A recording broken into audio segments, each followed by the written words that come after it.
ಮತ್ತೆ ಕಸ್ಟಡಿಗೆ ಕೇಳದಿರೋದರ ಹಿಂದಿದೆ master plan ಅನ್ನೋದು ಗೊತ್ತಾಗ್ತಾ ಇದೆ.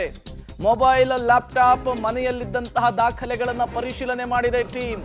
ಆಕೆಯ ವ್ಯವಹಾರ, ಯಾರ್ಯಾರ ಜೊತೆಗೆ ಆಕೆಗೆ ಲಿಂಕ್ ಇತ್ತು ಅನ್ನುವಂಥ ಮಾಹಿತಿಯನ್ನು ಕ್ರೋಢೀಕರಿಸಿದೆ. ಹಾಗಾಗಿಯೇ ನಿನ್ನೆ ತರುಣ್ ರಾಜ್ನನ್ನ ಅಧಿಕಾರಿಗಳು ಬಂಧಿಸಿದ್ದಾರೆ. ರನ್ಯಾ ಬಳಿ ಸಿಕ್ಕ ಮಾಹಿತಿಯನ್ನು ಆಧರಿಸಿ ತರುಣ್ ತೀವ್ರ ವಿಚಾರಣೆಗೊಳಪಡಿಸಲಾಗಿದೆ. ಚಿನ್ನ ಸಾಗಾಟದ ಬಗ್ಗೆ ಮತ್ತಷ್ಟು ಸಾಕ್ಷ್ಯವನ್ನು ಕಳೆ ಹಾಕಲಿಕ್ಕೆ ಡಿಆರ್ಐ ಟೀಮ್ ಮುಂದಾಗಿದೆ. ಈ ದಾಖಲೆಯನ್ನು ಆಧರಿಸಿ ಮತ್ತೆ ಕಸ್ಟಡಿಗೆ ಅಧಿಕಾರಿಗಳು ಕೇಳುವಂತಹ ಸಾಧ್ಯತೆ ಇದೆ. ಹಾಗಾಗಿಯೇ ನಿನ್ನೆ ಡಿಆರ್ಐ ಅಧಿಕಾರಿಗಳ ಕಸ್ಟಡಿ ಅಂತ್ಯ ಆದರೂ ಕೂಡ ಆಕೆಯನ್ನು ಮತ್ತೆ ಕಸ್ಟಡಿಗೆ ಕೊಡಿ ಅಂತ ಹೇಳಿ ಡಿಆರ್ಐ ಟೀಮ್ ಕೇಳಲಿಲ್ಲ ನ್ಯಾಯಾಲಯದಲ್ಲಿ. ಹಾಗಾಗಿಯೇ ನ್ಯಾಯಾಧೀಶರು 14 ದಿನಗಳ ಕಾಲ ಜುಡಿಷಿಯಲ್ ಕಸ್ಟಡಿಗೆ ಕೊಟ್ಟರು. ಯಾಕೆ ಹೀಗೆ ಮಾಡಿಬಿಟ್ರು ಅನ್ನುವಂತಹ ಪ್ರಶ್ನೆ ಇತ್ತು. ಈಗ ಅದಕ್ಕೆ ಉತ್ತರ ಸಿಗ್ತಾ ಇದೆ.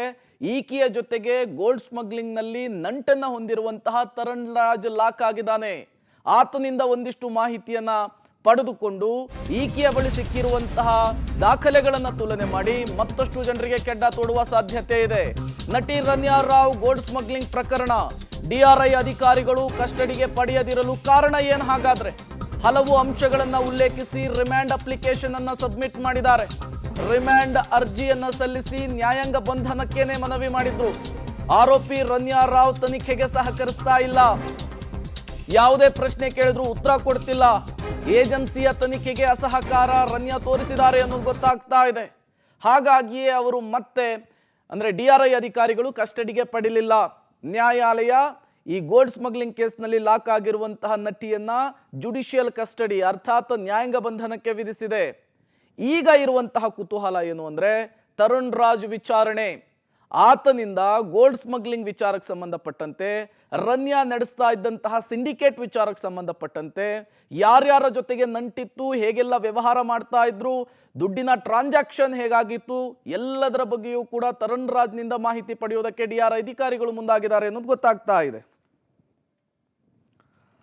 ಮತ್ತಷ್ಟು ಡೀಟೇಲ್ಸ್ ಅನ್ನು ಕೊಡ್ತಾರೆ ನರಸಿಂಹಮೂರ್ತಿ, ದೂರವಾಣಿ ಸಂಪರ್ಕದಲ್ಲಿ ಜಾಯಿನ್ ಆಗಿದ್ದಾರೆ. ನರಸಿಂಹಮೂರ್ತಿ, ಯಾವಾಗ 3 ದಿನಗಳ ಡಿಆರ್ಐ ಕಸ್ಟಡಿ ಅಂತ್ಯವಾಯಿತು, ನಿನ್ನೆ ಎಲ್ಲರೂ ಅಂದ್ಕೊಂಡಿರುವಂತಹದ್ದು ಮತ್ತೆ ಕಸ್ಟಡಿ ಕೇಳಬಹುದು, ಮತ್ತೆ ವಿಚಾರಣೆಗೆ ಒಳಪಡಿಸಬಹುದು ಅಂತೇಳಿ. ಬಟ್ ನಿನ್ನೆಯ ಡಿಆರ್ಐ ಅಧಿಕಾರಿಗಳ ನಡೆ ತುಂಬಾ ಕುತೂಹಲಕ್ಕೆ ಮತ್ತು ಆಶ್ಚರ್ಯಕ್ಕೂ ಕೂಡ ಕಾರಣವಾಗಿತ್ತು.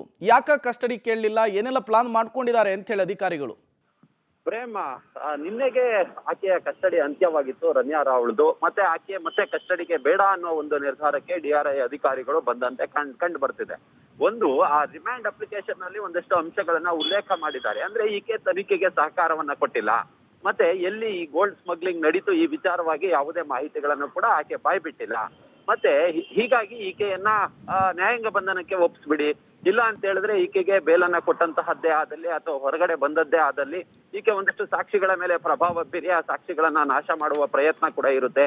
ಹೀಗಾಗಿ ಈಕೆಯನ್ನ ನ್ಯಾಯಾಂಗ ಬಂಧನಕ್ಕೆ ಒಪ್ಪಿಸಿ ಅನ್ನೋ ಮನವಿ ಮೇರೆಗೆ ಆಕೆಯನ್ನ 15 ದಿನಗಳ ಕಾಲ ನ್ಯಾಯಾಂಗ ಬಂಧನಕ್ಕೆ ಒಪ್ಪಿಸುವ ಕೆಲಸವನ್ನ ಮಾಡಲಾಗಿದೆ. ಬಟ್ ಕೋರ್ಟ್ ನಲ್ಲಿ ರನ್ಯಾ ರಾವ್ ಹೇಳಿದ್ದೇ ಬೇರೆ. ಅಂದ್ರೆ ಈ ಡಿಆರ್ಐ ಅಧಿಕಾರಿಗಳು ಟಾರ್ಚರ್ ಕೊಟ್ರು, ಸುಮ್ನೆ ಮಾನಸಿಕವಾಗಿ ಹಿಂಸೆ ಕೊಟ್ರು, ನನ್ಗೆ ಹತ್ತು ಸಾಕಾಗಿದೆ, ಪ್ರತಿಯೊಂದು ಪ್ರಶ್ನೆಯನ್ನ ಕೂಡ ಇಲ್ದಿದ್ ಒಪ್ಪು ಅನ್ನೋ ನಿಟ್ಟಿನಲ್ಲಿ ಹೆದರಿಸಿದ್ರು, ಮತ್ತೆ ಬೇರೆ ಬೇರೆ ಕಡೆ ಸೈನ್ ಹಾಕು ಅನ್ನೋ ಮಟ್ಟಿಗೆ ಬೆದರಿಕೆಯನ್ನ ಹಾಕಿದ್ರು. ಹೀಗಾಗಿ ನನಗೆ ರಕ್ಷಣೆ ಕೊಡಿ ಅನ್ನೋ ಮಟ್ಟಿಗೆ ಆಕೆ ಕೂಡ ಕೋರ್ಟ್ ನಲ್ಲಿ, ಓಪನ್ ಕೋರ್ಟ್ ನಲ್ಲಿ ಮನವಿಯನ್ನ ಕೂಡ ಮಾಡ್ಕೊಂಡ್ರು. ಆದ್ರೆ ಒಂದಂತೂ ಸ್ಪಷ್ಟ, ತನಿಖೆಗೆ ಆಕೆ ಸಹಕಾರವನ್ನ ಕೊಟ್ಟಿಲ್ಲ.